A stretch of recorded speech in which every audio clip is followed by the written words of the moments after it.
Marine claqua la porte de l'appartement avec une violence qui fit trembler les murs anciens de l'immeuble barcelonais. « Je ne peux plus supporter ça, Aurore. Tu m'as trahi, et pourquoi ? Pour une illusion de liberté, hurla-t-elle, les larmes coulant sur ses joues rougies par la colère et le vin espagnol qu'elles avaient partagé plus tôt. Aurore, figée sur le seuil, murmura d'une voix brisée, « Attends, s'il te plaît. Ce n'était pas censé se passer comme ça. » Barcelone, cette ville vibrante où le soleil d'Espagne danse avec les ombres des ruelles gothiques, avait toujours été le refuge de Marine. Née en France, à Paris, elle avait fui la capitale il y a 10 ans pour embrasser une vie plus libre, plus passionnée, loin des conventions familiales qui l'étouffaient.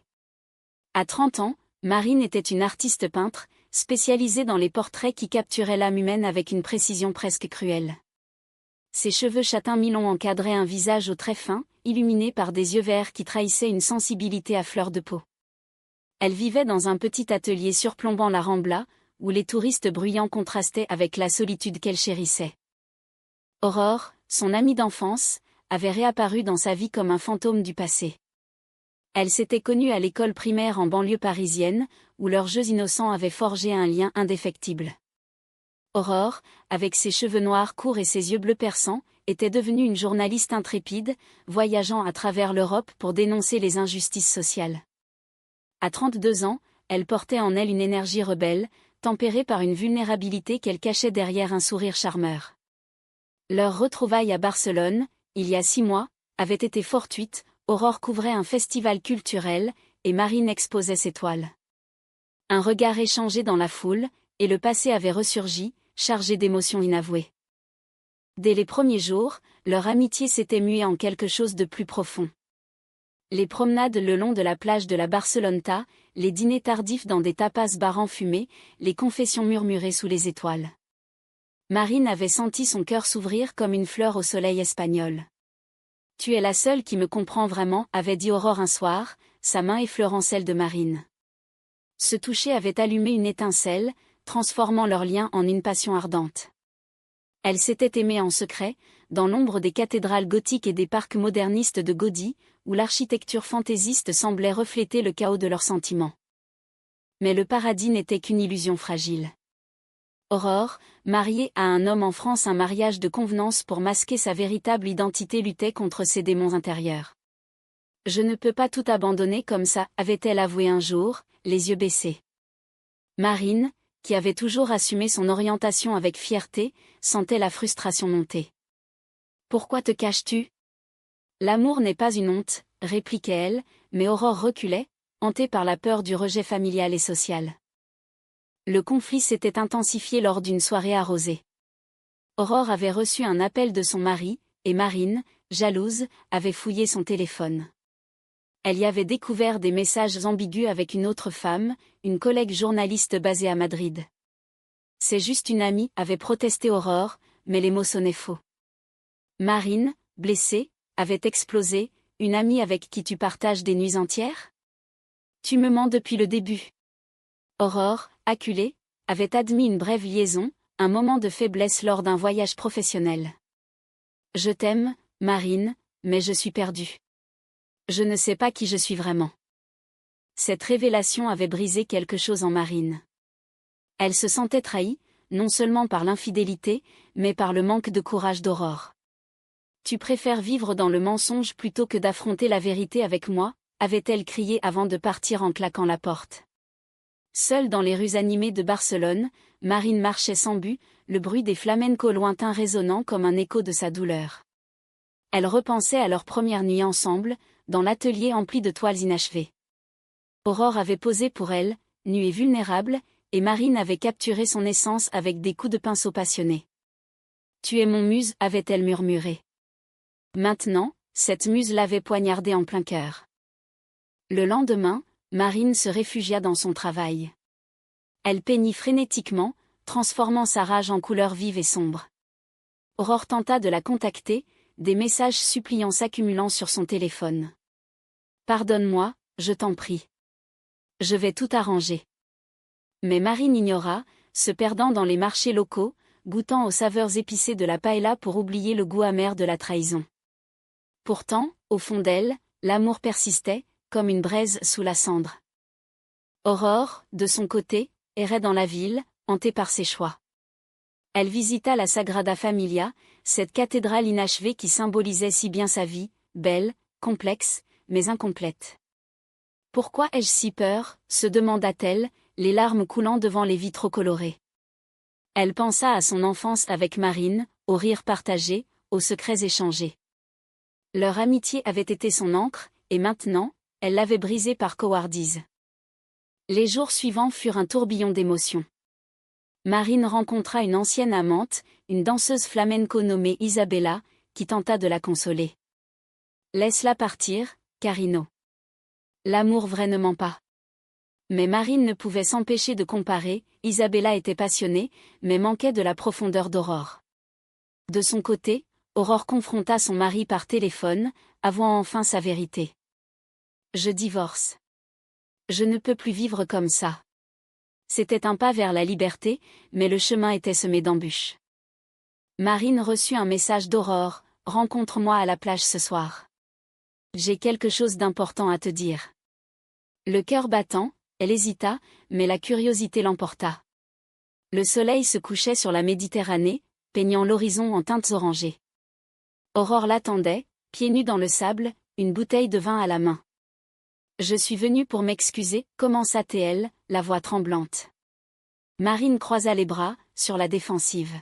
« Les excuses ne suffisent pas.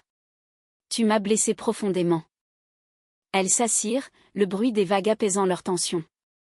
Aurore raconta son passé, une famille conservatrice en France, qui l'avait poussée vers un mariage hétérosexuel pour sauver les apparences.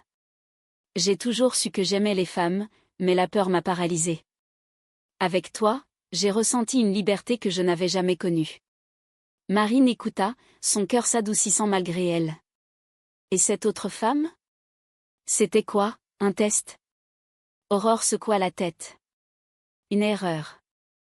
Une façon stupide de fuir mes sentiments pour toi. La conversation s'allongea dans la nuit. Elles parlèrent de leurs rêves. Marine voulait exposer à Paris, Aurore aspirait à écrire un livre sur les droits LGBTQ+ en Europe. Ensemble, nous pourrions être invincibles, murmura Aurore, sa main cherchant celle de Marine. Pour la première fois depuis la dispute, elles s'embrassèrent, un baiser salé par les larmes et l'océan.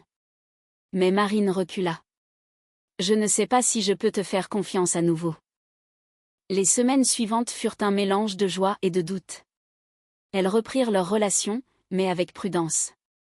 Des promenades dans le parc Güell, où les mosaïques colorées reflétaient leur amour fragmenté. Des nuits passionnées dans l'atelier de Marine, où les corps s'entremêlaient comme des pinceaux sur une toile. Pourtant, l'ombre de la trahison planait. Aurore annulait parfois des rendez-vous pour des raisons professionnelles, ravivant les soupçons de Marine. Un jour, lors d'un festival de flamenco à Séville, elles avaient pris le train pour un week-end romantique, le conflit éclata à nouveau. Marine surprit Aurore en conversation animée avec une femme élégante, une éditrice madrilène. C'est professionnel, assura Aurore, mais Marine vit rouge. Toujours la même excuse. Tu n'as pas changé. Elles se disputèrent violemment dans les rues pavées, attirant les regards des passants. Peut-être que nous ne sommes pas faites l'une pour l'autre, lança Marine, le cœur en miettes. Aurore, désespérée, décida de prouver son engagement. Elle rentra à Paris pour finaliser son divorce, laissant Marine seule à Barcelone. Les lettres qu'elle envoya étaient poétiques, empreintes d'un lyrisme français. « Ma chère Marine, chaque jour sans toi est une éternité. Je combats mes démons pour nous. » Marine, touchée, répondit avec des esquisses, des dessins d'elles deux, enlacées sous le soleil espagnol. Mais la distance amplifia les doutes. Marine, influencée par Isabella qui réapparut, flirta avec l'idée d'une nouvelle vie. Aurore te fait souffrir. Choisis quelqu'un qui t'aime sans réserve. Un soir, ivre de solitude, Marine embrassa Isabella, un acte impulsif qu'elle regretta immédiatement. C'était une erreur, se dit-elle, mais le remords la rongeait. Aurore revint à Barcelone, divorcée et libre. Elle frappa à la porte de Marine, un bouquet de roses à la main. « Je suis à toi, maintenant. » Complètement. Marine, les yeux emplis de larmes, avoua son baiser avec Isabella. « Je suis désolée. J'étais perdue sans toi. Aurore pâlit, mais au lieu de la colère, elle choisit le pardon. Nous avons toutes les deux fauté. L'important, c'est d'avancer ensemble. Leur relation entra dans une phase de guérison. Elles voyagèrent à travers l'Espagne, Grenade avec son Alhambra mystique, Madrid avec ses musées vibrants. Chaque lieu renforçait leur lien, transformant les blessures en cicatrices porteuses de leçons. Marine peignit un portrait d'Aurore, nuancé de lumière et d'ombre, symbolisant leur amour complexe. « Tu es ma lumière dans l'obscurité », dit-elle en le dévoilant. Pourtant, un nouveau défi surgit. La famille d'Aurore, apprenant la vérité, la renia. « Tu es une honte », lui écrivit sa mère. Aurore s'effondra, mais Marine la soutint. « Ta famille, c'est nous maintenant. » Elles organisèrent une petite cérémonie symbolique sur la plage, échangeant des vœux sous les étoiles. « Je t'aime, pour toujours », murmura Aurore. Le haut tram approchait. Aurore reçut une offre d'emploi à New York, pour un poste de correspondante internationale. « C'est l'opportunité de ma vie », dit-elle à Marine, excitée mais anxieuse. Marine sentit un froid l'envahir.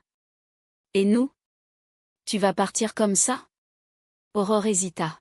« Viens avec moi. Nous pourrions recommencer à zéro. » Mais Marine était attachée à Barcelone, à son atelier, à sa vie espagnole. « Je ne peux pas tout quitter. Pas maintenant. » Le dilemme les déchira. Des nuits entières passées à débattre, à pleurer, à s'aimer avec une urgence désespérée. « Si tu m'aimes vraiment, reste », implorait Marine. « Si tu m'aimes, soutiens-moi », répondait Aurore. La tension culmina lors d'une tempête sur la côte. Elles marchèrent sur la plage, le vent hurlant comme leur cœur. « Je ne veux pas te perdre », cria Aurore par-dessus le bruit des vagues.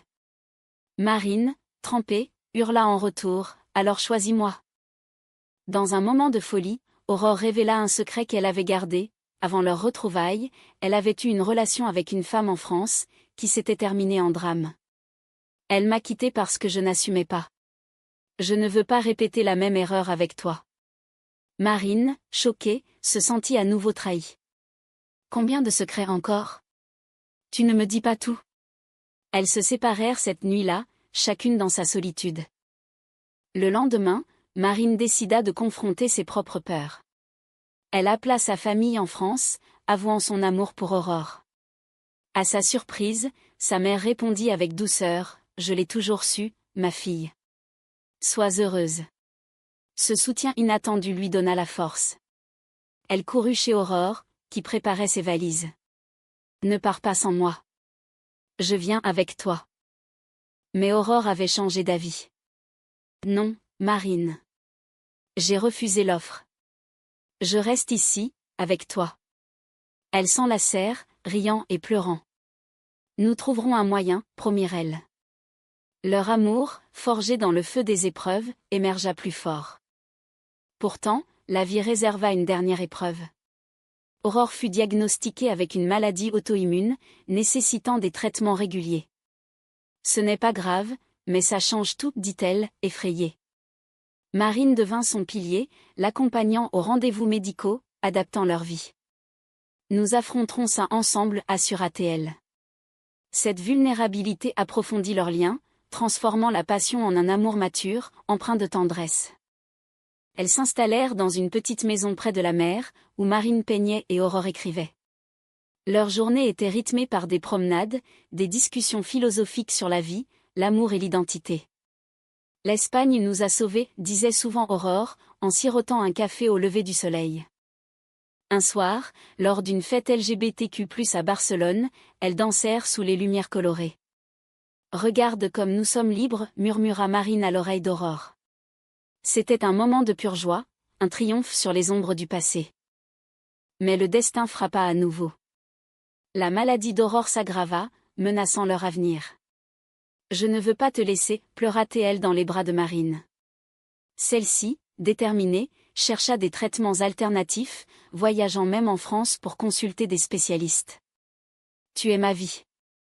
Je ne te lâcherai pas. » Les mois suivants furent un combat. Aurore subit des traitements épuisants, mais l'amour de Marine la soutenait. Elles passèrent des heures à lire des poètes français Baudelaire, Rimbaud trouvant du réconfort dans les mots. L'amour est plus fort que la maladie, affirmait Marine, peignant des toiles inspirées par leur résilience.